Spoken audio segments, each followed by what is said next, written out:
भक्तों, आज मैं आपको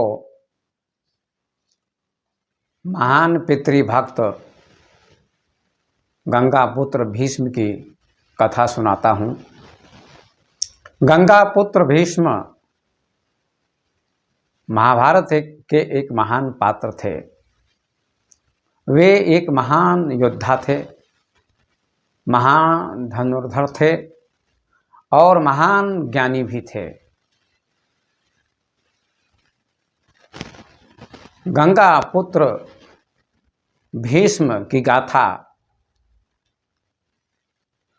महाभारत में विस्तार से गाई गई है।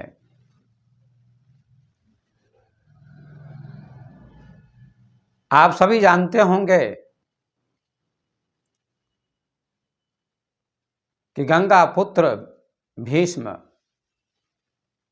महाभारत के एक विशेष पात्र थे और राजा शांतनु के वे पुत्र थे। राजा शांतनु का प्रथम विवाह ब्रह्मा की पुत्री गंगा से हुआ था और गंगा से 8 पुत्र उत्पन्न हुए थे। गंगा ने राजा शांतनु से प्रतिज्ञा करवाई थी कि मैं इसी शर्त पर आपसे विवाह करूंगी कि मैं जो भी करूं आप कुछ नहीं बोलेंगे। यह प्रतिज्ञा आपको करनी होगी, अन्यथा मैं आपसे विवाह नहीं करूंगी। तो राजा शांतनु ने गंगा की बात मान ली, गंगा की शर्त मान ली और उन्होंने कहा, हे गंगे, तुम जो भी करोगी मैं उसमें बाधा नहीं पहुंचाऊंगा, तुम्हारी शर्त मैं स्वीकार करता हूं। इसी शर्त पर गंगा ने शांतनु को स्वीकार किया। शांतनु से गंगा का विवाह हो गया। गंगा ने अपनी कोख से 8 पुत्र उत्पन्न किए और एक एक करके गंगा ने 7 पुत्रों को गंगा में बहा दिया, नदी में बहा दिया। जब 8वें पुत्र का जन्म हुआ और उसको भी लेकर गंगा में बहाने जा रही थी तो शांतनु से बर्दाश्त न हुआ। जब 7 पुत्रों को गंगा ने नदी में बहाया तो वचनबद्ध होने के कारण शांतनु कुछ नहीं बोले, मन की पीड़ा को मन ही में बर्दाश्त करते रहे। लेकिन जब 8वें पुत्र को गंगा ने जन्म दिया और उसको बहाने जा रही थी तो राजा शांतनु से बर्दाश्त नहीं हुआ और उन्होंने गंगा का हाथ पकड़ लिया और कहा, गंगे, ये मैं नहीं होने दूंगा। तुमने 7 पुत्रों को नदी में बहा दिया, गंगा में बहा दिया, ये अच्छा नहीं किया। तुमने 7 पुत्रों की हत्या की है, अब इस 8वें पुत्र को मैं गंगा में बहाने नहीं दूंगा। तो गंगा ने राजा शांतनु से कहा, महाराज, आपने प्रतिज्ञा की थी कि मैं जो भी करूं आप कुछ नहीं बोलेंगे। यदि आप कुछ बोलेंगे तो मैं आपको छोड़ के चली जाऊंगी, ऐसी मैंने शर्त रखी थी। लेकिन 7 पुत्रों को जब गंगा ने बहाया तो शांतनु कुछ नहीं बोले, धैर्य धारण करके देखते रहे। लेकिन 8वें पुत्र को जब बहाना चाहती थी गंगा तो राजा शांतनु से रहा नहीं गया और उन्होंने गंगा का हाथ पकड़ लिया, कहा इसे मैं बहाने नहीं दूंगा। तो गंगा ने कहा ठीक है, तो मैं अब चलती हूं ब्रह्मलोक को, अब मैं आपके पास नहीं रह सकती।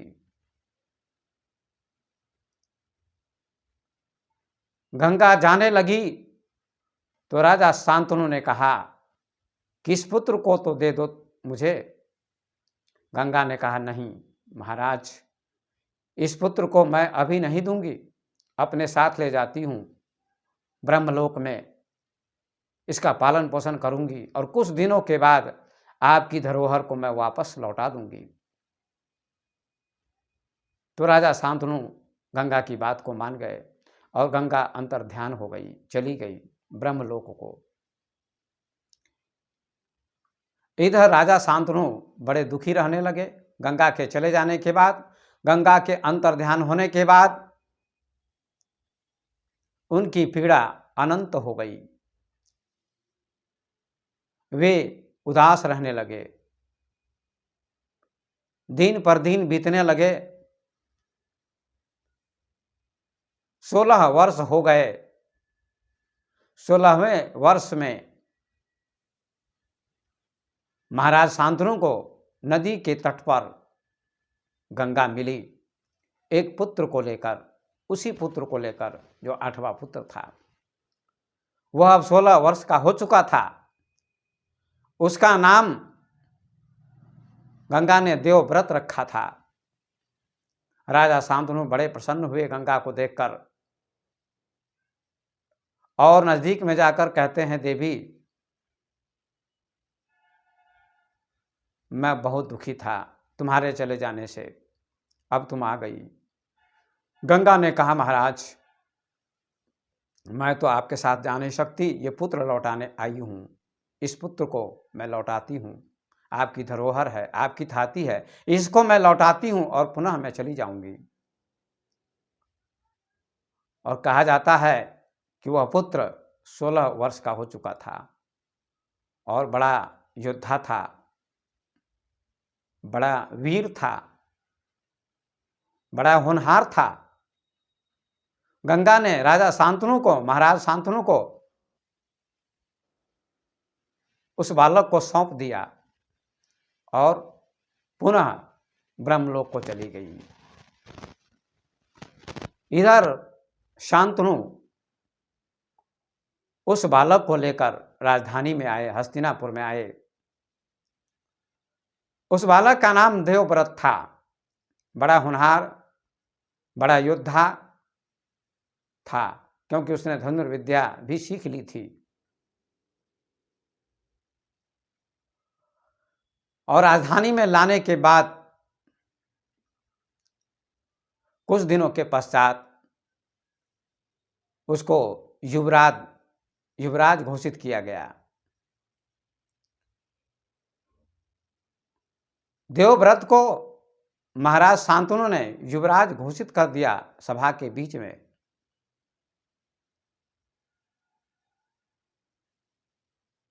फिर भी महाराज शांतनु उदास रहते थे। देवव्रत के आ जाने के बाद भी महाराज शांतनु उदास रहते थे, चिंतित रहते थे। उनका जीवन नीरस हो गया गंगा के चले जाने से। रात दिन चिंता में उनका समय व्यतीत होता था। गंगा के वियोग में पुत्र तो मिल गया लेकिन पत्नी खो गई, और पत्नी के खो जाने का जो विरह था शांतनु का, वह बहुत ही विचित्र था।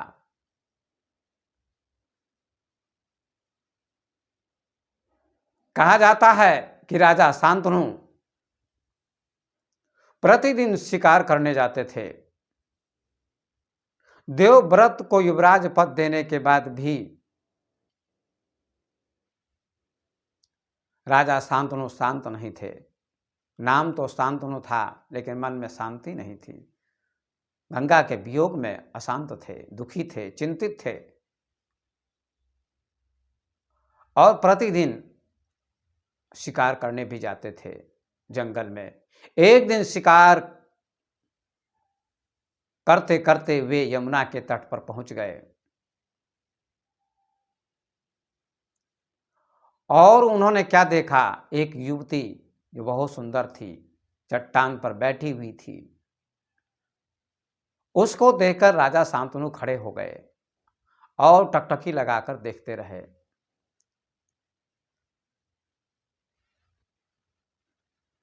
फिर उस युवती के पास जाकर, समीप जाकर शांतनु ने पूछा, तुम कौन हो? उस युवती ने कहा, मेरा नाम मत्स्यगंधा है, मैं नाव चलाती हूँ, लोगों को नाव में बिठाकर नदी पार करती हूँ, यही मेरा काम है।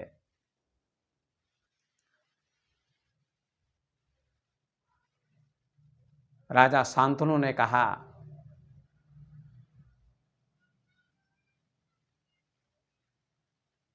कि मुझे भी नाव में बिठाओ और नदी पार करो।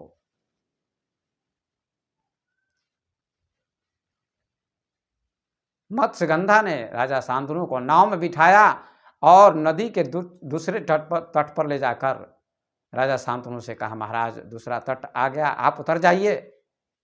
राजा शांतनु ने कहा, पहले तट पर ले चलो। फिर कहा, क्यों? कहा, ले चलो, मैं तुम्हें बताऊंगा। फिर मत्स्यगंधा, वह लड़की जो अब सत्यवती हो चुकी थी मत्स्यगंधा से, उसका नाम सत्यवती था,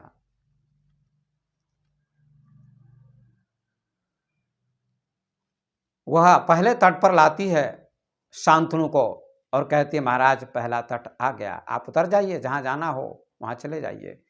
महाराज शांतनु ने कहा कि नहीं, नहीं जाऊंगा, मैं कुछ कहना चाहता हूँ तुमसे। कहा, क्या? आप क्या कहना चाहते हैं? कहा, मैं तुमसे विवाह करना चाहता हूँ, तुमसे मैं विवाह करना चाहता हूँ। सत्यवती ने कहा, महाराज ये असंभव है, ये मैं नहीं कह सकती।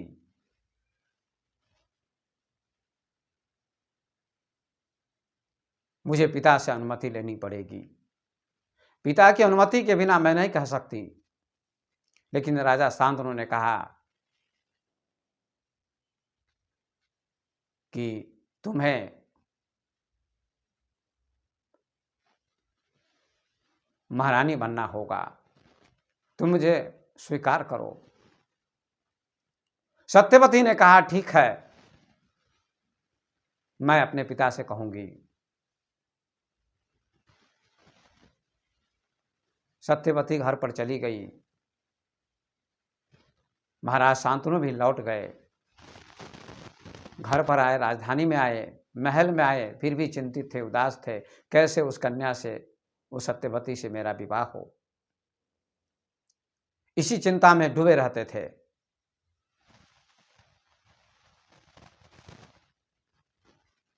कहते हैं इस बात का पता सत्यवती को, पिता को हुआ। सत्यवती के पिता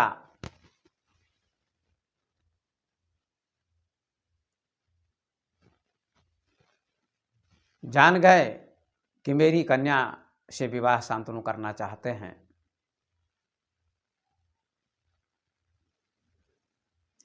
एक दिन शांतनु फिर आते हैं सत्यवती के पिता के घर पे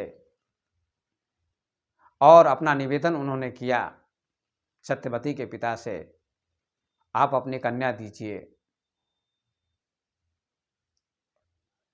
तो सत्यवती के पिता ने कहा, हे महाराज शांतनु,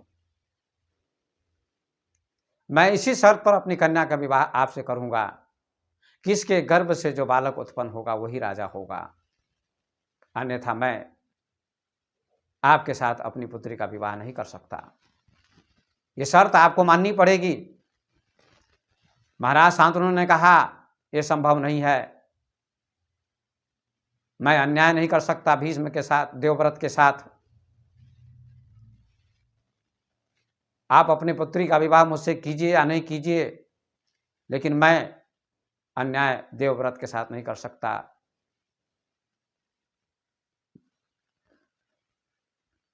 ऐसा कहकर शांतनु लौट गए।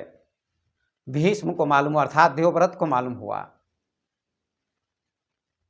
शांतनु के सारथी से देवव्रत ने पूछा,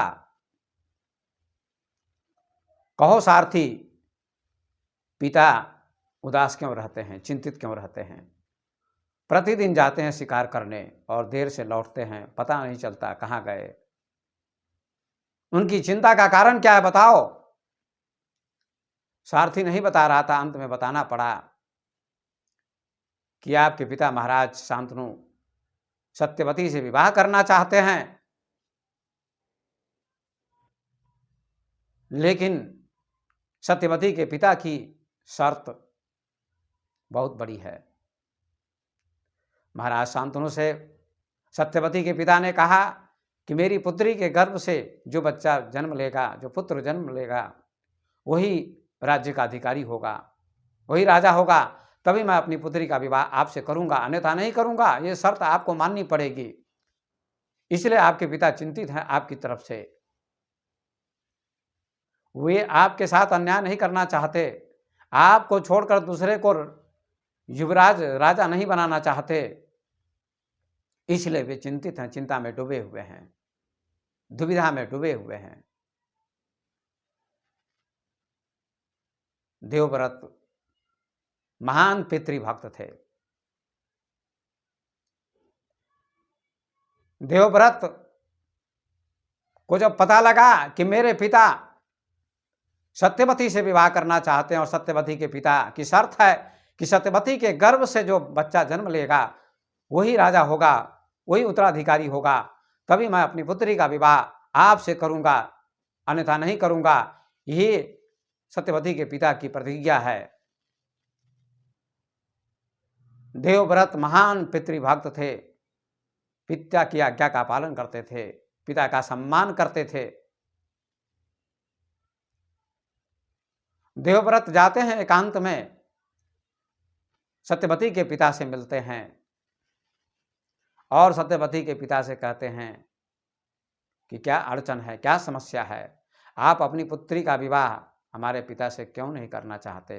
क्या यही शर्त है कि जो मेरी पुत्री के गर्भ से बच्चा जन्म लेगा वही राजा होगा, तभी मैं अपनी पुत्री का विवाह महाराज से करूंगा, अन्यथा नहीं करूंगा। ये मेरी प्रतिज्ञा है, ये मेरी शर्त है। देवव्रत ने कहा, ये तो बहुत बड़ी शर्त है,